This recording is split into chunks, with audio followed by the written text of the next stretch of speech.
kita rindu sosok B.J. Habibie. B.J. Habibie adalah presiden ketiga yang diakui, tapi beliau dilengsarkan karena kejujurannya. Beliau dilengsarkan karena beliau berjuang untuk bagaimana tidak ada korupsi.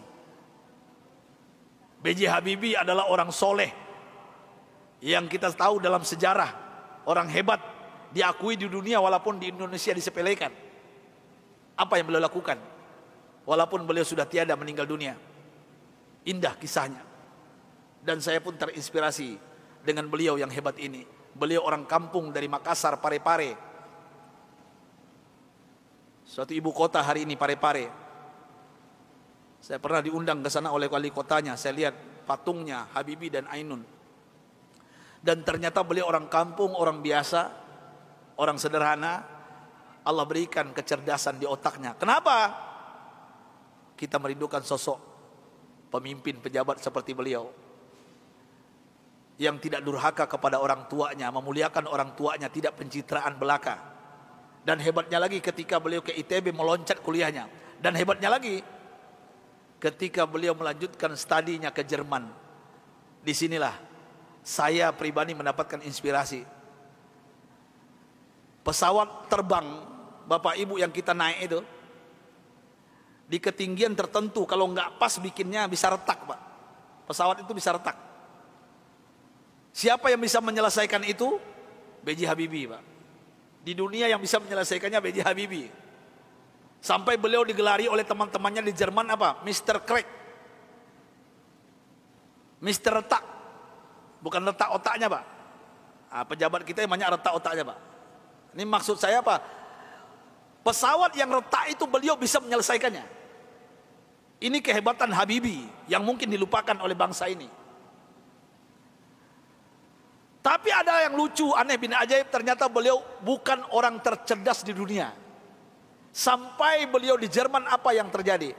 Beliau tidak pernah ranking 1, ranking 2. Beliau ranking 3. Sampai beliau cemburu kepada 2 orang yang ranking 1, ranking 2. Dan ini orang Yahudi, Pak. Orang kafir, laki dan perempuan. Saking herannya beliau, padahal beliau apa yang beliau isi itu benar semuanya. Tapi saking penasarannya, bertanya kepada Yahudi 2 ini. Apa kata beliau? Aku mau tanya kepada kalian berdua, apa rahasianya sampai kalian hebat di dunia ranking 1, ranking 2? Saya kenapa tetap ranking 3? Apa jawaban Yahudi 2 ini, laki dan perempuan ini? Oh, Rudi. Beliau dipanggil Rudi, bukan Habibie. Ya, Baharudin Yusuf Habibie. Rudi, this is our secret. Ini rahasia kami, nggak mungkin kami kasih tahu. Besok beliau tanya lagi, apa rahasianya? Besok tanya lagi. Berhari-hari beliau bertanya. Akhirnya bosan Yahudi 2 ini. Sampai Yahudi ini mengatakan, Bapak Ibu, rahasianya. Come here, Rudi.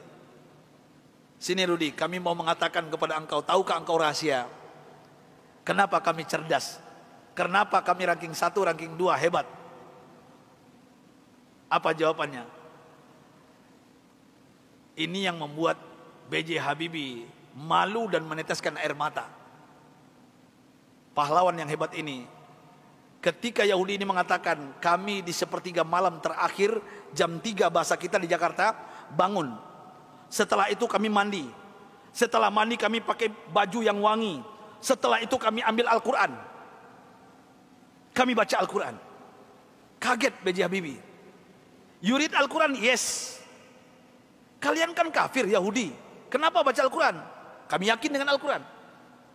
Walaupun kami tidak mempercayai Al-Quran, mempercayai Islam, tapi kami yakin dengan Al-Quran.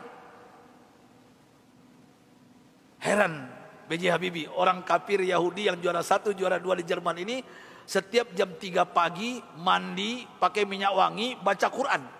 Apa jawaban mereka? Kami baca Quran. Tahukah engkau Rudi, setelah kami baca Al-Quran, saraf kami ini rileks, otak kami cerdas, metabolisme tubuh kami dahsyat, imun. Nah ini bapak-bapak, ibu-ibu yang takut dengan corona, ini bukan saya yang ngomong, ini orang kafir yang ngomong ini. Ya. Imunitas kami naik tinggi. Kenapa? Al-Quran. Al-Quran kami baca. Sampai B.J. Habibie nggak yakin, nggak percaya. Apa kata Yahudi berdua ini Bapak Ibu? Kalau kalian nggak yakin, silakan. Surah apa? Kami baca. Ternyata Yahudi berdua ini hafal Quran, Pak. Apa saat itu jawaban B.J. Habibie? Thank you very much, my brother, my sister. Beliau pulang ke kosannya, ke kontrakannya. Sampai di kosan di kontrakan beliau sujud menangis. Rasanya tertampar wajah beliau. Malu beliau, padahal beliau beragama Islam. Orang kafir. Jam 3 bangun mandi baca Quran. Mulai saat itu bapak-bapak dan ibu-ibu, saya ingin berbicara pahlawan satu ini, orang hebat ini. Mulai saat itu mendengarkan rahasia dari Yahudi yang dua ini. Apa yang beliau lakukan? Jam 3 pagi beliau bangun, beliau mandi, beliau pakai baju yang rapi, beliau pakai wangi-wangian, beliau sholat tahajud 8 rakaat, witir 3:11 setiap hari. Setelah itu beliau baca Al-Quran sampai menjelang subuh. Kalau orang kafir tadi nggak sholat karena bukan Islam, langsung baca Quran. Dan apa yang terjadi keajaiban, Bapak Ibu yang dimuliakan Allah Subhanahu wa taala. Allahu Akbar. Keajaiban ini terjadi. Semenjak itu, setelah itu B.J. Habibie berubah menjadi ranking 1. Yahudi yang 2 tadi turun ke bawah. Dan orang Yahudi berdua ini menyesal memberikan rahasia kepada B.J. Habibie. Artinya apa? Kalau ingin merdeka kita di Indonesia, jangan tinggalkan Al-Quran. Kalau ingin sukses anak-anak kita, bapak, ibu, cucu kita, sampaikan kepada mereka Al-Quran adalah obatnya.